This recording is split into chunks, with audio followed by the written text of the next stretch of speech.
آ رہی ہے آپ کو حسن بھائی؟ حسن بھائی میری جی آواز حضرت آپ کی آواز آپ کی آ رہی ہے، بیک گراؤنڈ میں کوئی نوائز نہیں آ رہا ہے، صحیح ہے۔ اچھا بس پھر صحیح ہے، ٹھیک ہے، صحیح، چلیں جی۔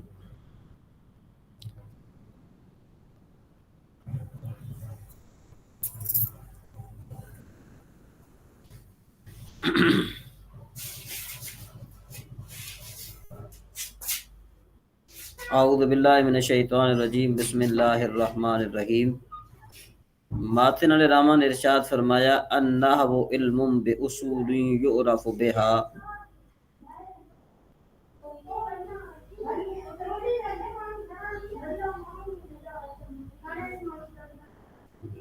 چھاتو چوے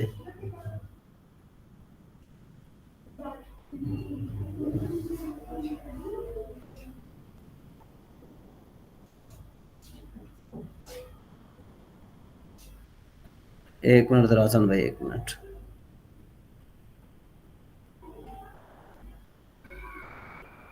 ہاں جی، اب یہ ہمارا فصل شروع ہو رہا ہے کہ بھئی فصل النحو علم باصول یعرف بها احوال اواخر الکلم الثلاث من حیث الاعراب والبناء وکیفیت ترکیب بعضها مع بعض۔ اس عبارت کے ذریعے حضرت مصنف علیہ رحمہ جو ہے وہ علم نحو کی تعریف بیان کرنا چاہتے ہیں کہ علم نحو کہتے کس کو ہیں۔ تو کہتے ہیں کہ اس کا ترجمہ کیا بنے گا، اس کا پہلے ہم ترجمہ کرتے ہیں، اس کے بعد پھر ہم آگے پڑھتے ہیں۔ اس کا ترجمہ یوں ہے کہ علم جو ہے نحو جو ہے ایسے قواعد کے جاننے کا نام ہے۔ نحو جو ہے ایسے قواعد کے جاننے کا نام ہے کہ جن کے لیے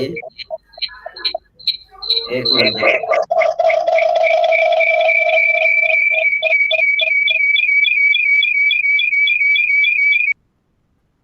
ہاں،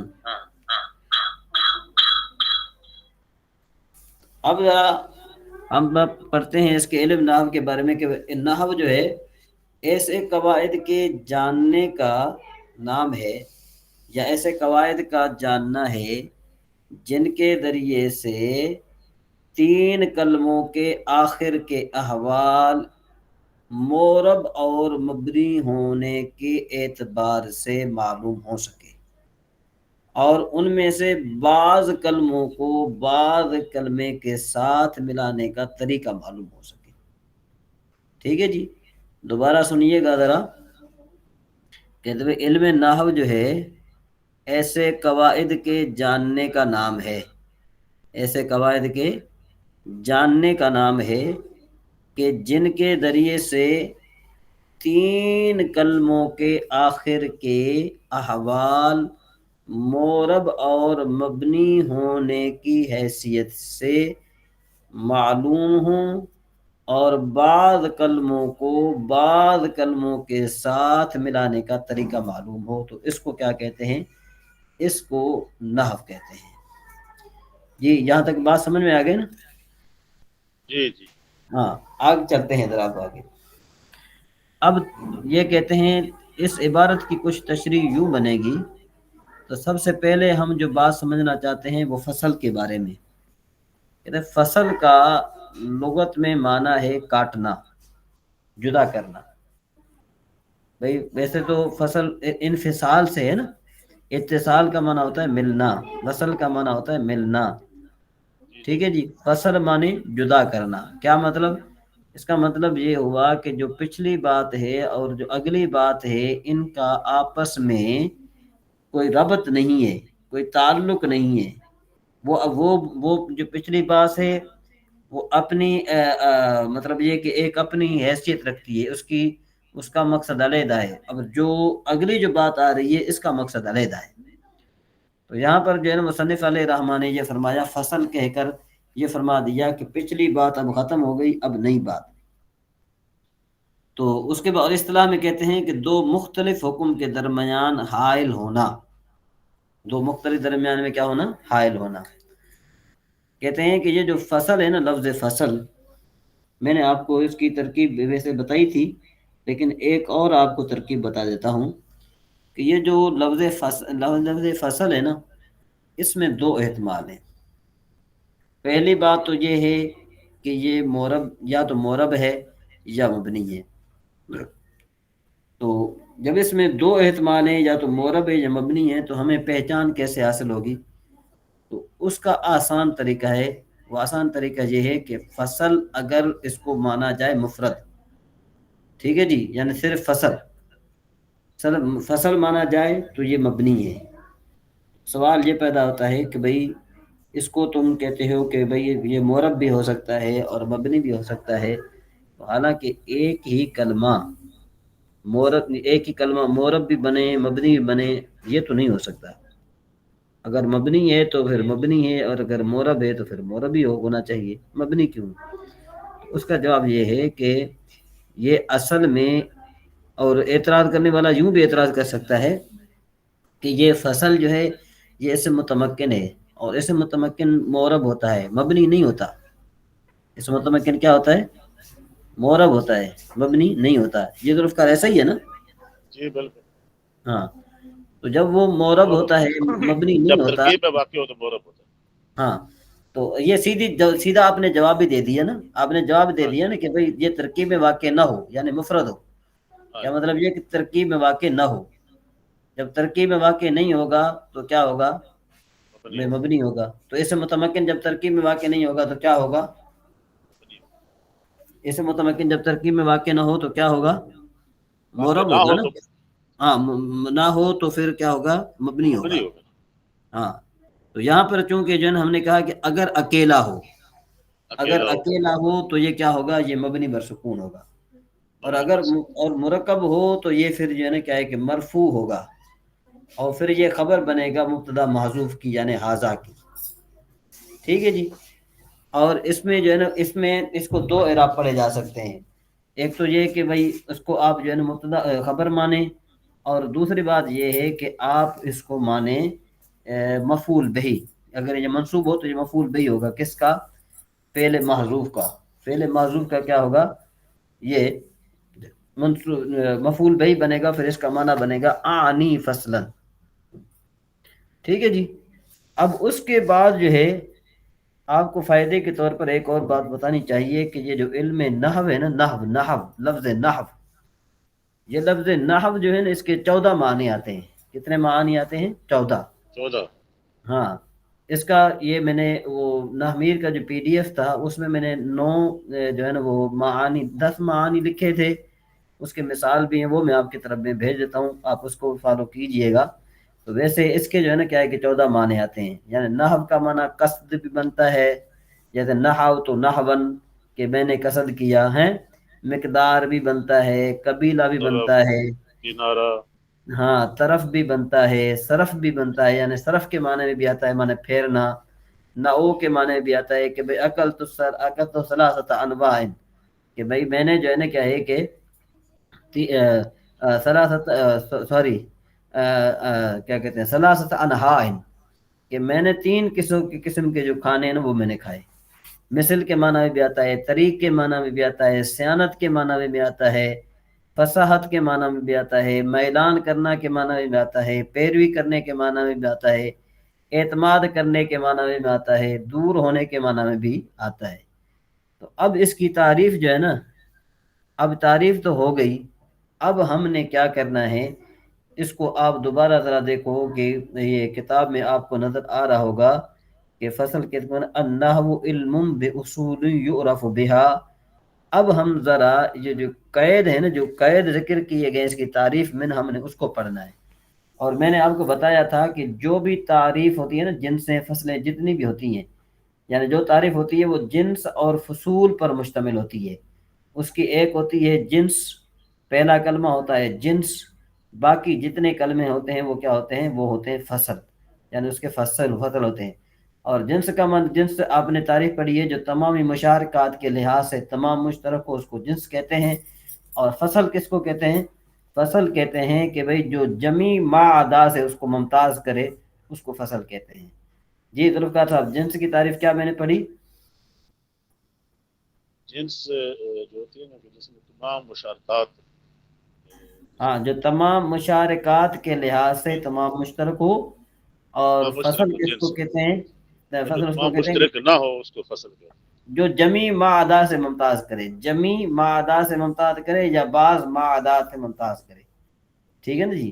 یعنی اس کے علاوہ جتنے بھی ہیں نا ان سے ممتاز کر دے، اس کے یعنی کہ بھئی جو کیا کہتے ہیں اس کو، اس چیز کے علاوہ جتنے بھی ہیں نا ان سے ممتاز کر دے، اس کو فصل کہا جاتا ہے۔ تو اب ماتن علیہ الرحمٰن نے کیا فرمایا؟ ماتن علیہ الرحمٰن نے فرمایا علم۔ اب یہ جو علم ہے نا، یہ کیا ہے کہ یہ جنس ہے، یہ تمام علوم کو شامل ہے بھائی۔ علم نحو کو بھی شامل ہے، علم صرف کو بھی شامل ہے، علم بلاغت کو بھی شامل ہے، علم منطق کو بھی شامل ہے، مطلب یہ کہ بھائی جادو کے علم کو بھی شامل ہے، مطلب جتنے علوم ہیں، فزکس کے علم کو بھی شامل ہے، کیمسٹری کے علم کو بھی شامل ہے، فلسفے کے علم کو بھی شامل ہے۔ تو جب علم کہا نا، علم تو یعنی یہ سب کو شامل ہے، تو اس لحاظ سے یہ تمام مشارکات کے لحاظ سے تمام مشترک بنا کہ نہیں بنا؟ جی ذوالفقار صاحب، جی بالکل تمام مشترک ہو گئے۔ ہاں۔ اب ذرا آگے جو ہے نا، آگے انہوں نے قاعدے ذکر کی۔ جب مصنف علیہ الرحمٰن نے فرمایا نا یعرف بہا احوال، کہ بھئی جس کے ذریعے احوال پہچانے جائیں، تو کہتے ہیں یہ قاعدے اول ہے، یا یوں کہو کہ یہ فصل اول ہے۔ اس کا فائدہ یہ ہے کہ اس سے وہ علوم نکل گئے جن سے کلمے کی ذات معلوم ہوتی ہے، جنہیں کہا یعرف بہا احوال، کہ بھئی اس کلمے کے احوال معلوم ہوں۔ تو ظاہر بات ہے جب احوال معلوم ہوں تو اس کا کیا مطلب ہوا کہ ہمارا مقصد کلمے کی ذات سے نہیں ہے، جی ہمارا جو مقصد ہے وہ کلمے کے احوال سے ہے، احوال، ذات سے نہیں ہے ہمارا تعلق، ٹھیک ہے نا جی؟ ہمارا تعلق کس سے ہے؟ ذات سے نہیں ہے، احوال سے ہے۔ احوال سے ہے۔ تو اس سے علم صرف نکل گیا، کیوں کہ علم صرف میں جو بات ہوتی ہے نا، وہ کس سے بات ہوتی ہے؟ وہ ذات سے بات ہوتی ہے، احوال سے بات نہیں ہوتی۔ سمجھ میں آئی بات کہ نہیں؟ اچھا، اس کے علاوہ اسی طرح وہ علوم بھی خارج ہو گئے کہ جن کے ذریعے کلمے کے معنی معلوم ہوتے ہیں، جن کے ذریعے کلمے کے معنی معلوم ہوتے ہیں، تو وہ بھی علم نکل گئے۔ ایک تو علم صرف نکل گیا، یعنی جو رف بہا افعال سے کیا نکل گیا؟ علم صرف نکل گیا، اور وہ علوم نکل گئے کہ جن کے ذریعے کلمے کے معنی معلوم ہوتے ہیں۔ جب انہوں نے کہا نا اواخر الکلم الثلاثی، یہ قاعدے ثانی ہے، یا آپ کہیں کہ یہ فصل ثانی ہے۔ اب اس سے وہ علم نکل گئے کہ جس کے ذریعے کلمے کے اول یا کلمے کے اوسط کے حالات معلوم ہوتے ہیں، جس طرح علم لغت۔ یہ جو علم لغت ہے نا، سمجھ آ رہی بات کہ نہیں آ رہی؟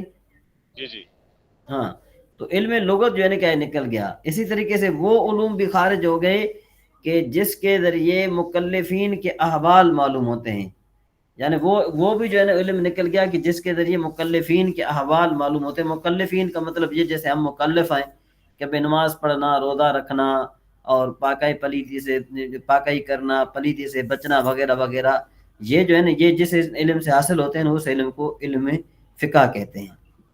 اس سے کیا ہوتا ہے کہ بھئی اس سے کلمے کے آخری حالات معلوم نہیں ہوتے، بلکہ کلمے کے آخری حالات جو معلوم ہوتے ہیں وہ کس سے معلوم ہوتے ہیں؟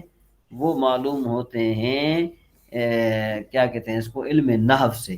تو اسی طریقے سے وہ علم لغت بھی نکل گیا اس قید سے، اور فقہ کا بھی علم نکل گیا۔ اور جب کہا نا من حیث الاعراب والبناء، تو یہ تیسری فصل ہے، اور یہ قاعدے کیا ہے؟ یہ تیسری قاعدے۔ تو اب اس سے وہ علوم نکل گئے کہ جن کے ذریعے حالات تو معلوم ہوتے ہیں لیکن اعراب اور بنا کے اعتبار سے نہیں، بلکہ علم عروض کے اعتبار سے۔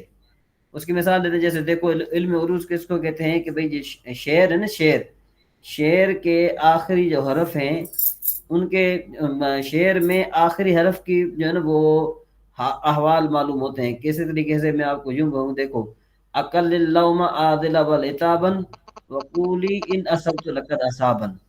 اب یہاں پر یہ جو اصابن ہے یہ فعل ماضی ہے. اصابن کیا ہے ظرف کا تھا؟ فعل ماضی ہے. لیکن چونکہ اس کے پہلے مصرے میں اتابن آیا ہے، اتابن آیا ہے، تو اس وجہ سے انہوں نے وہاں پر کیا کیا کہ با کو آخر میں انہوں نے تنوین دے دی یا نون دے دیا، تاکہ جو ہے نا کیا ہے کہ یہ وزن برابر ہو جائے.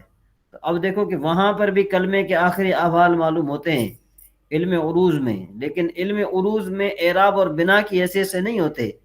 علم عروض میں کہ بعض جو معلوم ہوتے ہیں کلمے وہ کس حیثیت سے ہوتے ہیں کہ بھئی اس کی سجا کے لیے، ٹھیک ہے نا، سجا اور کفا کے لیے، کہ بھئی اعراب جو وہ سجا کا مطلب کیا ہوتا ہے کہ ایک شعر کو دوسرے شعر کے ہم وزن کرنا. تو اب دیکھو کہ علم عروض میں بھی جو ہے نا کلمے کے آخری احوال معلوم ہوتے ہیں اور علم نحو میں بھی، لیکن ان کے درمیان فرق کیا ہے کہ علم نحو میں معرب اور مبنی ہونے کے حیثیت سے معلوم ہوتے ہیں، جبکہ اس میں آپ یوں کہیں کہ اس میں کیا کہتے ہیں اس کو، علم عروض میں جو بات ہوتی ہے کہ وہ سجا کی لحاظ سے معلوم ہوتے ہیں. جی سمجھ میں آئی بات کہ نہیں ضرور کا تھا؟ ہاں جی سمجھ رہے تو ہیں. ظاہر بات ہے بھائی، جب ہم نے یوں بنا اس کے بعد پھر کیا کہا، اس کے بعد پھر کیا کہ ترک کیفیت و ترکیب بعدھا مع بعد. اب یہ فصل رابع ہے، یا آپ یوں کہو کہ یہ قید رابع ہے. اب اس سے وہ علوم نکل گئے کہ جن کے ذریعے مفردات کی کیفیت معلوم ہو، جیسے علم حیات وغیرہ. علم حیات جو ہے نا کیا ہے کہ یہ ریاضی وغیرہ ہے جو ہے نا وہ نکل گئے. وہاں پر بھی جو ہے نا یوں ہوتا ہے کہ بھئی بعض کو بعض کے ساتھ ملایا جاتا ہے، لیکن وہ علم حیات ہوتی ہے. یہاں پر جو ہے نا کیا ہے کہ علم حیات مراد نہیں ہے. بات سمجھ میں آئی جی؟ اس کے بعد پھر اب سوال یہ پیدا ہوتا ہے کہ آپ اوپر چلیں، ذرا پیچھے ذرا چلیں، نحو کی تعریف، نحو پر آ جائیں، یا یوں کہوں کہ علم پر آ جائیں. سوال یہ پیدا ہوتا ہے کہ بھئی آپ نے جو علم نحو کی تعریف کی ہے اس میں لفظ آیا ہے علم، جس کے معنی ہے جاننا، اور اصطلاحی معنی کیا ہے؟ اصطلاحی معنی ہے حصول صورت الشیء فی العقل. اور یہ تو جو ہے نا یہ موجود ذہنی ہے، یعنی یہ کیا ہوتا ہے؟ یہ ذہن میں موجود ہوتا ہے. ٹھیک ہے جی. حالانکہ نحو تو قواعد ملفوظہ، نحو جو کیا ہے، نحو کیا ہے؟ وہ ایسے قواعد ہیں کہ جو کتاب میں لکھے جاتے ہیں. نحو کیا ہے؟ ایسے قواعد ہیں کہ جو کتاب میں لکھے جاتے ہیں. تو آپ نے جو تعریف کی علم کی، علم سے مراد ہے کہ جو چیز عقل میں موجود ہوتی ہے، اور نحو تو جو ہے نا کیا ہے کہ وہ تو قواعد ہیں کہ جو کتاب میں لکھے جاتے ہیں جی. تو لہذا علم کا اطلاق اس نحو پر کرنا درست نہیں ہے. بھئی علم کا اطلاق آپ نحو پر نہیں کر سکتے. کیوں کہ علم جو ہے نا وہ موجود ذہنی ہے، اور یہ جو نحو ہے یہ موجود خارجی ہے، تو اس کا اطلاق نہیں ہو سکتا. تو اس کا ہم جواب یہ دیتے ہیں کہ علم کا اطلاق 3 معنی پر آتا ہے. ایک وہ کہ حصول صورت الشیء فی العقل، دوسرا قواعد مکتوبہ ملفوظہ. ٹھیک ہے جی، یعنی وہ کہ وہ قواعد کے جو لکھے گئے ہوں، کس میں لکھے گئے ہوں؟ کتاب میں. اور تیسرا جو ہے نا کیا ہے کہ منقولہ، یعنی جو منقول کیے گئے ہوں. تو یہاں پر علم کا اطلاق آخری 2 معنوں پر ہے. کون سے معنوں پر؟ ایسے قواعد کے جو لکھے گئے ہوں، ملفوظہ ہوں، یا ایسے قواعد کے جو لکھے گئے ہوں اور کیا ہوں؟ منقولہ ہوں. تو اب آپ کا کوئی اعتراض نہیں وارد ہو سکتا. پھر سوال یہ پیدا ہوتا ہے کہ بھئی آپ نے کہا تھا کہ بھئی یعرف بہا احوال کلمہ، اس پر اعتراض پیدا ہوتا ہے. اعتراض یہ پیدا ہوتا ہے کہ بھئی بہت سارے طالب علم اس طرح ہیں کہ جو علم نحو تو پڑھتے ہیں، لیکن ان کو 3 کلموں کے آخر حالات معلوم نہیں ہوتے. جی سمجھ میں آ رہی بات؟ ہاں جی. تو اب جو ہے نا ذرا اس میں تعریف یہ ہے کہ بھئی تعریف میں جو بہا ہے نا، اس بہا سے پہلے مضاف محذوف ہے. اصل میں تقدیر عبارت یوں ہوگی، یعرف باستحضارھا، اور اس کا معنی کیا ہو جائے گا کہ جس کو اصول مستحضر اور یاد ہو جائیں وہ یقیناً پہچان سکتا ہے. ٹھیک ہے نا جی.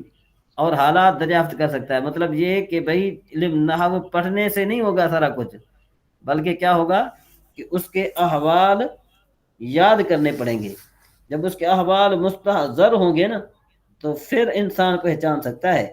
اور اگر پھر کیا مستحضر نہ پہچان ہو، سکتا ہے؟ کلموں کے آخر کے احوال. ہاں ٹھیک.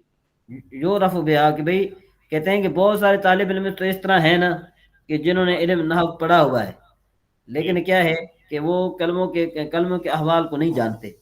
تو اس کا احوال مطلب یہ ہوا نا کہ بھئی آپ نے جو تعریف کی ہے یہ درست نہیں ہے. تو ہم نے کہا کہ یہاں پر جو بےحا ہے نا، بےحا لفظ، اس سے پہلے ایک عبارت محذوف ہے. اصل میں یوں تھا باستحضارہا، باستحضارہا، کہ بھئی جس کے حاضر کرنے سے مطلب یہ کہ وہ قواعد ذہن میں مستحضر ہوں.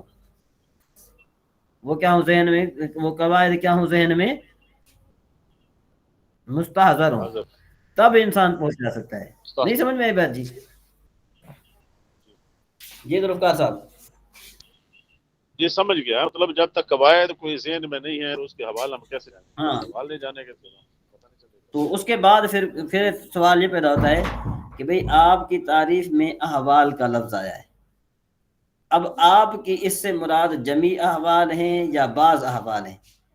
اگر تو آپ کہیں کہ جی جمیع احوال کی معرفت مراد ہے تو کوئی انسان نحوی نہیں رہے گا. کیوں کہ جمیع احوال کی معرفت اور تمام حالات کی شناخت تو کسی کو معلوم نہیں ہو سکتی نا. اور اگر بعض احوال مراد ہوں تو چند مسائل کو پہچاننے والا بھی اپنے آپ کو نحوی کہلائے گا.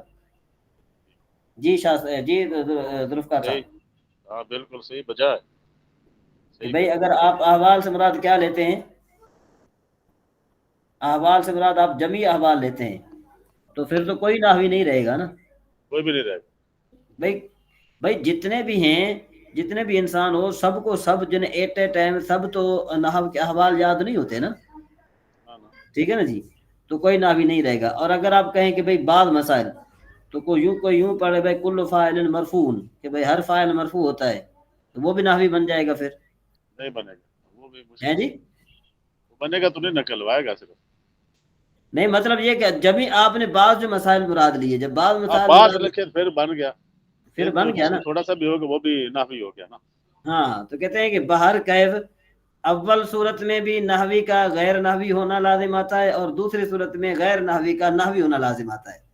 صحیح. پہلی صورت میں نحوی کا غیر نافی ہونا ثابت ہے، ہاں، اور دوسری صورت میں اور غیر نحوی. نافی ہونا ثابت لازم آتا ہے. نافی ہاں، ہونا ثابت. تو اس کا مراد یہ ہے کہ بھئی احوال سے مراد جمیع احوال ہیں، لیکن معرفت سے مراد ملکہ استعداد ہے. استعداد. ملکہ کیا ہے؟ استعداد. یعنی نحوی کو ایک ایسا ملکہ حاصل ہو جاتا ہے جس کے ذریعے وہ جمیع احوال کی معرفت پر قادر ہوتا ہے. نحوی کو کیا ہو جاتا ہے؟ ایک ملکہ پیدا ہو جاتا ہے، ملک حاصل ہوتا ایک ملکہ پیدا ہو جاتا ہے جس کے ذریعے ہے وہ جس سے کیا ہوتا ہے؟ جمیع احوال پر قادر ہو جاتا ہے. ہاں، جمیع احوال پر قادر ہوتا ہے. ٹھیک ہے جی. اب اس کے بعد جو ہے نا یہ آپ کو لکھا والغرض منہ صیانت الذہن عن الخطا اللفظی فی کلام العرب. اس کا بھی ترجمہ یہ ہے کہ اس کی غرض یہ ہے کہ ذہن کو لفظی غلطی سے بچانا، جو کلام عرب میں واقع ہونے والی لفظی ہے نا اس سے بچانا. تو اب اس کی تشریح یوں ہوگی کہ دیکھو کہ بھئی مصنف علیہ الرحمٰن نے علم کی غرض جو ہے نا یہاں پر بیان کرنا چاہتے ہیں. کہتے ہیں علم کی غرض یہ ہے کہ ذہن کو لفظی غلطی سے کلام عرب میں جو واقع ہوتی ہے نا اس سے بچانا. اب سوال یہ پیدا ہوتا ہے کہ یہ جو لفظی غلطی جو ہے نا یہ تو زبان کو ہوتی ہے، ذہن کو کیسے بچاتا ہے؟ ذہن کو کس طرح بچا سکتے؟ سمجھ میں آئی بات کہ نہیں؟ ہاں. تو لہذا یوں کہنا چاہیے تھا صیانت اللسان عن الخطا، صیانت اللسان عن الخطا. تو یہاں پر جو ہے لسان کا لفظ ذکر کرنا چاہیے. تو اس کا جواب دیتے ہیں کہ بھئی لفظی غلطی ذہن سے ہوتی ہے، اس لیے کہ حقیقت میں متلفظ جو ہے نا وہ ذہن ہوتا ہے. ذہن میں بنتا ہے. ہاں. سمجھے؟ اور زبان تو اس کے لیے مترجم ہے، لہذا ہاں تو صرف ادا ذہن جو کرنا. ہے کہ کہنا صحیح ہوا. پھر آگے پھر کیا ہے کہ بھئی الکلمۃ والکلام، اس کا موضوع کیا ہے؟ الکلمۃ والکلام. کلمہ اور وہ کلام. موضوع الکلمۃ والکلام. اب اس کا موضوع ہے الکلمۃ والکلام. تو اب یہاں پر اس کے بارے میں مصنف علیہ الرحمٰن فرماتے ہیں کہ بھئی یہ جو اس کی تشریح میں یوں بنتا ہے، ویسے جو ہے نا یہ معاشی وغیرہ یوں بیان کرتے ہیں کہ بھئی ہر علم کا ایک موضوع ہوتا ہے. یہاں پر علم نحو کے دو موضوع کیوں ہیں؟ جب موضوع دو ہیں تو یہ علم ایک نہیں ہوگا، دو ہوں گے، کیونکہ قاعدہ ہے کہ تعدد موضوع مستلزم ہوتا ہے تعدد علوم کو۔ حالانکہ یہ بات مسلم ہے کہ علم نحو ایک علم ہے، دو علم نہیں ہے۔ بات سمجھ میں آئے کہ جی؟ جی سمجھ گیا۔ اس کا ہم جواب دے دیتے ہیں کہ بھئی تعدد کی دو قسمیں ہیں، تعدد لفظی، تعدد معنوی۔ ٹھیک ہے جی؟ تعدد لفظی اس کی مثال دیتے ہیں، جس طرح دیکھو کہ عاقل بالغ، عاقل کا بھی معنی وہی، بالغ کا معنی بھی وہی۔ بات سمجھ میں آ رہی کہ نہیں آ رہی؟ عاقل تے بالغ کے معنی میں فرق نہیں؟ ہاں عاقل معنی میں فرق ہے، اور ویسے جو ہے نا کیا ہے کہ تعدد لفظی جیسے قائد جالس، قائد جالس، چالیس، ہاں یہ معنی ایک ہو یہ معنی ہے کہ ہے نا، گیا، یہ اس میں معنی عاقل اور بالغ میں تعدد معنوی ہے۔ ٹھیک ہے جی؟ تعدد معنوی، ہاں یہاں پر تعدد معنوی نہیں ہے، تو یہ کہتے ہیں کہ تعدد، ہاں، اچھا تو کہتے ہیں کہ بھئی یہ جو ہم نے قاعدہ بیان کیا ہے نا، اس کا مطلب یہ کہ جو آپ نے اعتراض کیا ہے، آپ نے ہاں جو اعتراض کیا ہے وہ تعدد معنوی کو لے کر اعتراض کیا ہے، ٹھیک ہے، اور ہماری جو مراد ہے وہ تعدد لفظی ہے۔ لفظ اس کو کیا کہا جاتا ہے؟ اس کو کہا جاتا ہے کہ تعدد جو لفظ، ہماری مراد ہے اس پر تمہارا اعتراض نہیں ہے، جس پر تمہارا اعتراض ہے وہ ہماری مراد نہیں۔ جی سمجھ میں آئی بات؟ جی ذوالفقار صاحب، حسن بھائی، جی حضرت۔ تو ابھی ذوالفقار بھائی کے یہاں شاید نیٹ خراب ہے، آپ کے یہاں نیٹ پرابلم ہے شاید ذوالفقار بھائی۔ حضرت آپ کی آواز کلیئر آ رہی ہے، تعدد معنوی اور تعدد اب سوال حقیقی۔ یہ پیدا ہوتا ہے کہ بھئی کلمے کو کلام پر کیوں مقدم کیا گیا ہے؟ حضرت کیا بول رہے تھے وہ قعد جالسن، تو اس میں دونوں حضرت تو فعل ہی آ رہا ہے۔ دیکھا نا بھئی، یہ جو قائد جالس ہے اس میں تعدد لفظی ہے، تعدد تو ہے، یعنی قائد کا کون سا بھی بن معنی رہا ہے وہی ہے، حضرت؟ جالس کا بھی کون معنی سا وہی بن ہے۔ رہا ہے تعدد لفظی؟ تعدد لفظی کا مطلب یہ ہے کہ بھئی نہیں جس کون کا بن رہا ہے اس میں، دونوں میں سے کون بن رہا ہے؟ یہ قعد ہے نا کلمہ یا اور جالسن؟ کلام، کلمہ اور کلام جو ہے نا یہ تعدد لفظی ہے، اس میں کلمہ اور کلام میں کیا ہے؟ تعدد لفظی ہے۔ اچھا ہاں انہوں نے اعتراض کیا تھا نا کہ بھئی کلمہ، یعنی کلمہ اور علم نحو کا موضوع کلمہ اور کلام ہے، تو پھر اس میں تعدد کیا آ گیا؟ تعدد آ گیا، اور جب تعدد آ جائے یعنی دو ہوئے، یہ دو ہیں، تو علم بھی دو ہونے چاہیے، علم تو یہاں پر ایک ہے۔ کیوں کہ بھائی تعدد موضوع جو ہے نا یہ مستلزم ہوتا ہے تعدد علوم کو، کہ بھائی جتنے موضوع اتنے علم۔